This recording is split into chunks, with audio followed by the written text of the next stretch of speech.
नमस्कार साथियों, आपका स्वागत है मेरे चैनल क्योर विथ नेचुरोपैथ में। इस वीडियो के माय स्टोरी पार्ट 2 के भाग में मैं आपको बताऊंगा कि ऐसा क्या कारण था, मेरी लाइफस्टाइल क्या थी, मेरा भोजन कैसा था, मेरी अदर एक्टिविटी कैसी थी जिसके कारण जो है मुझे यूरिक एसिड की समस्या हुई, जिसके कारण गठिया, आर्थराइटिस और ज्वाइंट में pain, acid reflex, constipation, chronic cough, बार बार सर्दी जुकाम होना, इम्यून सिस्टम का कमजोर हो जाना, ये सारी बीमारियां जो है हुई। पार्ट 1 में मैंने आपको दिखाया था कि मैंने अपना यूरिक एसिड का स्तर किस तरह से कम किया टेस्ट रिपोर्ट दिखाकर, और इसमें मैं बताऊंगा कि रीजन क्या था मेरे बीमार होने का। ये जो है आप लोगों की भी समस्या है, हर घर की समस्या है, ये केवल अकेले मेरे की समस्या नहीं है। सभी घरों में सभी लोगों के साथ ये घटनाएं घटती हैं। कोई जागरूक हो जाता है, कोई जागरूक नहीं हो पाता है। तो आप जब इस कहानी को मेरी सुनेंगे तो आप समझेंगे कि ये जो है समस्या हर घर में हर लोगों के साथ है। ये बात शुरू होती है जो है मेरी किशोरावस्था से। जब मैं किशोरावस्था में प्रवेश करता हूँ, 12 साल की उम्र से ही मुझे कब्ज की प्रॉब्लम थी। मेरा पेट साफ नहीं होता था, लेकिन उस समय कब्ज क्या होता था, कॉन्स्टिपेशन क्या होता था, पेट भी साफ होना चाहिए, ये मुझे पता ही नहीं था। एक्चुअली आज भी जो है लोगों को नहीं पता है कि उनको कब्ज है या उनका पेट साफ होता है। 99% लोगों का पेट साफ नहीं होता। तो उस समय जो है हुआ ये कि मैं मुझे जो है एक बीमारी थी, आप लाइफ स्टाइल डिजीज कह सकते हैं, जिसका नाम है फूड इंटॉलरेंस। फूड इंटॉलरेंस में क्या होता है कि किसी भी पर्टिकुलर भोजन से जो है आपको कोई प्रॉब्लम होती है, आपको एलर्जी होती है, जिसकी वजह से आपका डाइजेस्टिव सिस्टम जो है खराब हो जाता है और बहुत सारी बीमारियां आपको हो जाती है। तो फूड इंटॉलरेंस इंटॉलरेंस था मुझे जो है एनिमल प्रोडक्ट से। एनिमल प्रोडक्ट में दूध दिया जाएगा, दूध से बनी हुई चीजें भी थी, मिठाई दूध से बनी हुई। और मैं उस समय जो है भरपूर प्रतिदिन शाम को जो है सब्जियां कम खाता था और दूध रोटी में बराबर खाता रहा। अरे मैंने करीब तकरीबन 20-25 साल तक कंटिन्यू दूध रोटी खाता था, जैसे कि आम घरों में भी लोग खाते हैं। भाई रोटी के साथ कुछ न कुछ चाहिए खाने के लिए, तो सब्जी मैं कम खाता था, लेकिन दूध रोटी ज्यादा खाता था, दूध रोटी में चीनी डाल के। लेकिन वो दूध जो है मेरे लिए हानिकारक था, लेकिन मुझे पता नहीं था।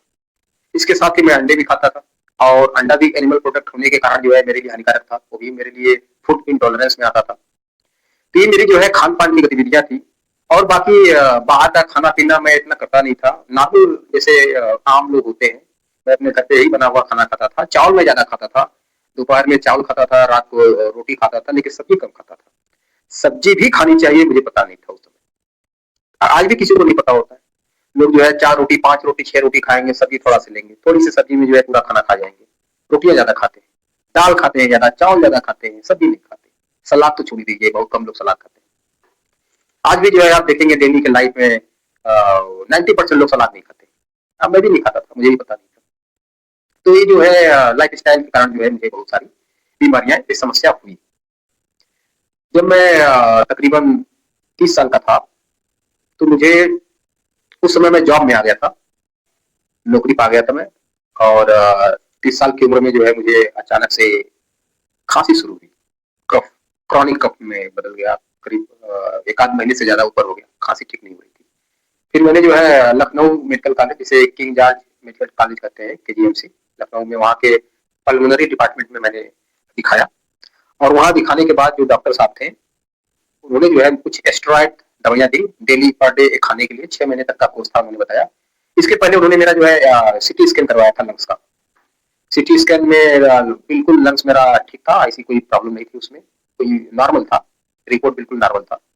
फिर भी उन्होंने जो है कहा कि आपको एलर्जी है, आपको मैम स्टेरॉइड चलाते हैं, इसलिए आपकी खांसी ठीक नहीं हो रही है, इससे ठीक हो जाएगा। दोस्तों मैंने 6 महीने तक कंटिन्यू दवाई किया। 6 महीने के बाद जो है मेरी स्थिति और खराब हो गई। 6 महीने के बाद दवाई जब बंद हुआ, तो दवाई के साइड इफेक्ट के कारण मेरा जो है पेट खराब रहने लगा। पेट कभी लूज मोशन होता, कभी ऐसी होती कि बार बार लैट्रिन जाने की इच्छा होती, समस्याएं बढ़ गई। हमेशा शरीर थका थका रहता, बुखार हमेशा रहता, फीवर हमेशा बना रहता, शरीर में एक्साइटमेंट नहीं था, जो जोश होता है 30-32 साल की उम्र में, वो नहीं था। ऐसा लगता था शरीर जो है थका-थका से आलस से भरा हुआ लगता था। ये देखिएगा आप लोगों में से बहुत सारे लोगों के साथ ये समस्या है। उस समय मुझे ये समस्या हुई। ये हुई थी मेरी जो मैंने दवाई लिया था, उसकी वजह से। फिर उसके बाद हुआ ये कि उस दवाई के साइड इफ़ेक्ट के कारण जो है मुझे और कोई प्रॉब्लम शुरू हुई। और एक प्रॉब्लम थी मेरा पेट बिल्कुल खराब हो गया, डाइजेस्टिव सिस्टम बिल्कुल खराब हो गया और इसके साथ ही जो है मेरे मुँह से रात रात को जब मैं सोता था, तो मेरे मुँह से पानी आने लगा। फिर मैंने एक डॉक्टर को दिखाया जो होम्योपैथ के डॉक्टर थे, उन्होंने कहा कि आपको एसिड रिफ्लक्स की प्रॉब्लम है। लेकिन मैंने जो है कोई दवा नहीं लिया, क्योंकि मुझे अब तक ये पता चल गया था कि अंग्रेजी दवा से ये ठीक होने वाला नहीं है या होम्योपैथ से भी ठीक होने वाला नहीं है। क्योंकि यदि ठीक होता तो मैंने जो है अंग्रेजी दवा शुरू की, मुझे कुछ और प्रॉब्लम हो गया। इसलिए मैंने जो है किसी डॉक्टर को नहीं दिखाया। हाँ, लेकिन एक बात थी कि जब मैं एक्सरसाइज करता था, वॉलीबॉल खेल लेता था 1 घंटे या बैडमिंटन खेल लेता था या रनिंग करता था, तो मेरी समस्या थोड़ी कम हो जाती थी। फिर से वही जोश आ जाता था, बुखार थोड़ा कम हो जाता था, आलस खत्म हो जाता था। तो मेरी समझ में एक बात आ गई कि मुझे एक्सरसाइज जो है करना चाहिए। फिर मैंने जो है उसी समय से धीरे-धीरे करते-करते जो है ये बात आ जाती है 2018 तक। 2000 मैं एक्सरसाइज करना शुरू कर देता हूँ और पर डे जो है 1 घंटे का एक्सरसाइज करता हूँ जिसमें रनिंग करता था, जॉगिंग करता था। शुरू-शुरू में मैं वॉकिंग करता था और रनिंग को मैं 1 घंटे तक लगातार लास्ट में ले गया। जब मैंने एक्सरसाइज करना शुरू किया तो मुझे भूख लगने लगी। मेरा मेटाबॉलिज्म ठीक रहने लगा। पसीना बहुत सारा निकलता था, तो पसीने की वजह से जो है बहुत सारी गंदगियाँ, शरीर की अशुद्धियाँ जो है बाहर निकल रही थी और मेरा पेट भी थोड़ा-थोड़ा साफ होने लगा। पसीने के कारण जो है पेट की सारी बीमारियाँ धीरे-धीरे ठीक होने लगी थी। पेट धीरे-धीरे साफ होने लगा था। फिर अचानक से जो है 2000 ये बात 2018 की, जब मैं अपने भाई के साथ छुट्टियों में घर गया था, अपने भाई के साथ 5 बजे सुबह स्कूटी पे बैठ के हम लोग जो है मेरा भाई स्कूटी चला रहा था, हम लोग जो है स्टेडियम जाते थे डेली रनिंग करने के लिए। तो उस दिन हम लोग जो है स्टेडियम गए, रास्ते में चौराहा था, रास्ते में जो है उधर से एक मोटरसाइकिल बहुत तेज स्पीड थी उसकी, 70 की स्पीड में थी वो और हमारी स्कूटी जो है चूँकि हम लोग मुड़ रहे थे, हमारी स्पीड कम थी और उसने जो है अचानक से आके टकराया और मैं पीछे बैठा हुआ था, मैं स्कूटी पलट गई, मेरा भाई भी गिर गया, मैं भी गिर गया, मैं घुटने जो हमारा था लेफ्ट साइड का नी घुटना, उसकी तरफ मैं गिरा, वो घुटना मेरा इंजर्ड हो गया। शुरू-शुरू में 2 दिन तो पता ही नहीं चला लेकिन तीसरे दिन से जो है मैं चल नहीं पा रहा था। मैं चलता था तो ऐसा लगता था जैसे मैं गिर जाऊँगा। डिसबैलेंस हो गया था बॉडी। तो जब मैंने डॉक्टर को दिखाया तो उन्होंने कहा कि उन्होंने एमआरआई करवाया। एमआरआई में जो है ऐसा कुछ नहीं निकला। उन्होंने कहा कि आपके लिगामेंट में जो है और लिगामेंट में फ्रैक्चर तो नहीं है, लिगामेंट टूटा नहीं है। आपके लिगामेंट में हल्का-सा खिंचाव हो गया है जिसके कारण आपको प्रॉब्लम है और ये प्रॉब्लम जो है धीरे-धीरे साल भर में ठीक हो जाएगा। और हुआ भी यही 12-13 महीने के बाद वो प्रॉब्लम ठीक हो गई। लेकिन दोस्तों कहते हैं कि आपके शरीर का प्रकृति का ये नियम है कि आपका बॉडी जो है बॉडी का जो अंग सबसे कमज़ोर होता है, सबसे पहले बीमारी वहीं शुरू होती है। जो बच्चा सबसे वीक होता है, स्कूल में उसे ही सब परेशान करते हैं। समाज में भी जो प्राणी सबसे वीक होता है, कमज़ोर होता है, गरीब होता है, लोग उसको परेशान करते हैं। तो बॉडी का भी यही सिस्टम है, शरीर का भी यही सिस्टम है। शरीर में जो अंग सबसे कमज़ोर होगा, यदि आपको कोई बीमारी है तो सबसे पहले बीमारी वही उसी अंग में शुरू होगी। मेरे साथ भी यही हुआ। मेरा जो लेफ्ट घुटना था, जहाँ इंजरी हुई थी, वहाँ पर जो है यूरिक एसिड का डिपोज़िशन शुरू हो गया था। ये बात है 2019 की। और उस यूरिक एसिड के डिपोज़िशन के कारण जो है मुझे गठिया आर्थराइटिस यानी जॉइंट पेन होने लगा। धीरे-धीरे जो है मेरे हाथों की उँगलियों में भी जो है भारीपन आने लगा। जब मैं उँगलियों को मोड़ता था, खोलता था तो भारीपन महसूस होता था। स्टिफनेस जिसको कहते हैं, कड़ा हो गया था। धीरे-धीरे पैरों के जो उँगलियाँ थी वहाँ भी शुरू हो गया और घुटनों में तो प्रॉब्लम थी। फिर उसके बाद लेफ्ट नी में प्रॉब्लम थी, फिर राइट नी में हो गया। एक समय तो ऐसा आ गया कि मैं जो है लैट्रिन करने के लिए जब बैठता था तो मैं बैठ ही नहीं पाता था। इंडियन सिस्टम था पैंट का, उस पे मैं बैठ नहीं पाता था। मैं सब्जी लेने जाता था मार्केट में तो वहाँ भी बैठ नहीं पाता था। मैं बैठ के कोई काम कर ही नहीं पाता था। और फिर मेरे मित्र थे उनसे मैंने बात की, तो उन्होंने सजेस्ट किया कि एक चेयर आता है, आपके पास इंडियन सिस्टम है लैट्रिन पैन का, कमोड सिस्टम है नहीं, जिस मकान में मैं रहता था। तो उन्होंने सजेस्ट किया कि एक चेयर आता है, ₹500 का था प्लास्टिक का, जिसमें बीच में होल होता है। आप उसपे बैठ के आराम से अपनी नित्य क्रम शौच क्रिया कर सकते हैं। तो मैंने यही किया। करीब दोस्तों करीब मैंने 6 से 7 महीना यूज़ किया और 2 चेयर जो है टूट गया। उसमें मेरा वज़न भी बढ़ गया था। मैंने आपको बताया था जब मैं एक्सरसाइज करना शुरू कर दिया था, मेरा वज़न जो पहले 60 किलो था वो बढ़ के 68 किलो हो गया था। और वजन के कारण भी कुछ प्रॉब्लम शुरू हो गई थी। और फिर उसके बाद मैंने एलोपैथ के डॉक्टर थे उनको दिखाया, जो आर्थ्रोलॉजिस्ट हैं, जूनों के डॉक्टर थे, उनको दिखाया तो उन्होंने जो है मेरा यूरिक एसिड का टेस्ट करवाया। और तभी जो है मुझे पता चला कि मुझे यूरिक एसिड की प्रॉब्लम है, और यूरिक एसिड शरीर में बढ़ जाने के कारण जो है मुझे गठिया आर्थराइटिस हो गया था। तो डॉक्टर साहब ने जो है उसमें यूरिक एसिड के कम करने के लिए एलोपैथ में दवाई आता है, एक मेडिसिन आता है फेबुस्टेट 40 mg का, इन्होंने जो है 3 महीने का कोर्स था, इन्होंने चलाया। उन्होंने कहा कि इसको खाइए सही हो जाएगा। मैंने 3 महीने उसको दवाई जो है 3 महीने के लिए खरीद लिया और खाना शुरू कर दिया। दोस्तों, दवाई खाने के 10 दिन के अंदर ही जो है मुझे ऐसा महसूस हुआ कि मेरा यूरिक एसिड का लेवल काफी कम हो गया है। मुझे राहत महसूस हुआ, दर्द लगभग खत्म हो गया था, कम हो गया था, खत्म नहीं हुआ था, कम हो गया था। और 3 महीने होते होते बिल्कुल मैं नॉर्मल हो गया था, से बढ़ गया था, कोई भी काम कर लेता, जो आलसपन था आलसपन खत्म हो गया था, फीवर जो रहता था फीवर खत्म हो गया था। तो ये सब प्रॉब्लम खत्म हो गई थी। लेकिन दवाई जब 3 महीने का कोर्स पूरा हो गया, मैंने दवाई बंद कर दिया करीब 3 महीने चलाने के बाद, तो अचानक से दवाई बंद करने के 15 से 16 दिन के बाद जो है मेरा यूरिक एसिड का लेवल फिर से बढ़ गया। मैंने टेस्ट करवाया तो फिर से जो है जो हमारा इनिशियल पोजीशन था 7.1 वहां पहुंच गया। तो पार्ट 1 में जो मैंने आपको दिखाया था उस लेवल पे पुनः पहुंच गया। जो पहले 4.5 पे आ गया था दवाई खाने के बाद, वो जो है 7.1 दोबारा पहुंच गया, बहुत तेजी के साथ बढ़ा।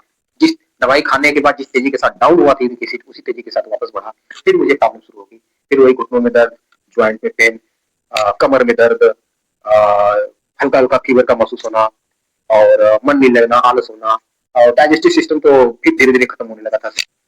पेट साफ नहीं होता था, समस्याएं फिर जो है जीव हो गई थी। फिर जो है जैसा कि आप जानते हैं 2019 में कोरोना स्टार्ट हुआ था, 2020 में लॉकडाउन लगा।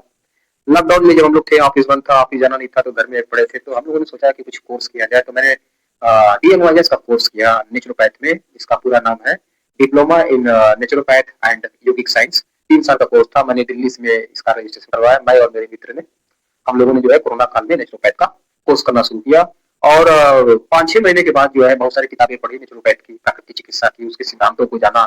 फिर ये बात समझ में आ गई कि जिस भोजन को खाने से और जिस लाइफ स्टाइल को खराब करने की वजह से कोई बीमारी होती है, यदि उसी लाइफ स्टाइल को सुधार लिया जाए और उस भोजन में सुधार कर दिया जाए, तो बीमारी फिर से चली जाएगी, हम फिर से स्वस्थ हो सकते हैं। ये बात तो नेचुरोपैथ से समझ में आ गया था। फिर मैंने सोचा जो है अब मैं अपना इलाज स्वयं से करूंगा नेचुरोपैथ के प्राकृतिक चिकित्सा के जो चिकित्सकीय सिद्धांत है उसके अनुसार। और मैंने ये किया, अपने भोजन में मैंने बदलाव किया, लाइफ स्टाइल में चेंज किया, दूध मैंने खाना छोड़ दिया, और एनिमल प्रोडक्ट बिल्कुल छोड़ दिया, बाहर का चीज खाना छोड़ दिया। ये सब जो है छोड़ने के बाद ऐसा हुआ कि मैं जो है करीब 6 महीने के बाद जो है धीरे धीरे धीरे धीरे करके और मेरा ये यूरिक एसिड का लेवल धीरे धीरे कम होने लगा। जैसा कि मैंने वीडियो में भी आपको दिखाया था पहले वाले में, इस वाले वीडियो में भी मैंने पीपीटी शेयर कर दिया, आप देख लीजिएगा कि कैसे 2019 में क्या लेवल था, फिर 2020 में क्या लेवल हुआ, फिर 2022 में क्या हुआ, फिर 2023 में क्या हुआ, फिर 2024 में क्या हुआ, फिर करंट 2026 चल रहा है, फरवरी 2026, इसमें क्या था। तो मेरा यूरिक एसिड का लेवल जो है ग्रेजुअली धीरे धीरे धीरे धीरे करके कम होता गया। अब मेरा वजन जो उस समय 2018-19 में 68 किलोग्राम था, 2024 तक मेरा वजन जो है आते आते कम हो गया 55 किलोग्राम। इतना वजन मैंने कम कर लिया। वजन कम होने से बहुत सारी प्रॉब्लम दूर हो गई। मेरा शुगर लेवल बिल्कुल 75 पे पहुंच गया। मेरा कोलेस्ट्रॉल जो लिपिड प्रोफाइल होती है, जो ट्राइग्लिसराइड होता है, जो कोलेस्ट्रॉल होता है, वो कोलेस्ट्रॉल जो है करीब 140 के आसपास आ गया। ट्राइग्लिसराइड जो है 80 के पास आ गया। और HDL जो हाई डेंसिटी कोलेस्ट्रॉल होता है वो जो है 45 के ऊपर आ गया। तो धीरे धीरे करके मेरे सारी रिपोर्ट में सुधार हो गया और 3 साल में मैं बिल्कुल फिट हो गया। और आज का समय है मैं बिल्कुल ठीक हूँ। मुझे कोई प्रॉब्लम नहीं है। मेरा जो है नेचुरोपैथ के ट्रीटमेंट से मेरा गठिया, arthritis, uric acid, acid reflex, constipation, chronic cough और इम्यून सिस्टम में जो कमी थी वो सारा बीमारी दूर हो गया। मित्रों, अब जो है इस पार्ट में इतना ही। मैं आपसे गुजारिश करूंगा कि आप मेरे चैनल को कमेंट करें, लाइक करें और सोशल मीडिया के प्लेटफॉर्म पे जितना हो सके इसको शेयर करें और मेरे चैनल को सब्सक्राइब करें। ये पार्ट 2 था। माई स्टोरी का। इसके बाद जो है मैं अपने चैनल पे पार्ट 3 लाऊंगा, जिसमें मैं आपको बताऊंगा कि मैंने ट्रीटमेंट क्या चलाया, मैंने भोजन में क्या खाया, मैंने 3 साल तक मैंने क्या क्या काम किया, फिजिकल एक्टिविटी कितना किया, एक्सरसाइज क्या करता था और बदलाव क्या किया, जिसकी वजह से जो है मेरा यूरिक एसिड का लेवल खत्म हुआ और मैं सभी बीमारियों से मुक्त हुआ। तो आप मेरे चैनल को सब्सक्राइब करें, और सब्सक्राइब करने से फायदा ये होगा कि जब मैं पार्ट 3 बनाऊंगा या नेचुरोपैथ से रिलेटेड कोई दूसरा वीडियो बनाऊंगा, तो आप लोगों को उसका नोटिफिकेशन मिल जाएगा, सूचना मिल जाएगा, आप उसे देख सकते हैं। तो एक बार पुनः मैं आपको धन्यवाद देता हूँ मेरा चैनल देखने के लिए, मेरा वीडियो देखने के लिए। तो मेरे चैनल पे नेचर विथ क्योर को आप देखिए और पुनः इसको सब्सक्राइब कीजिए। जय हिंद, जय भारत, जय जवान, जय किसान।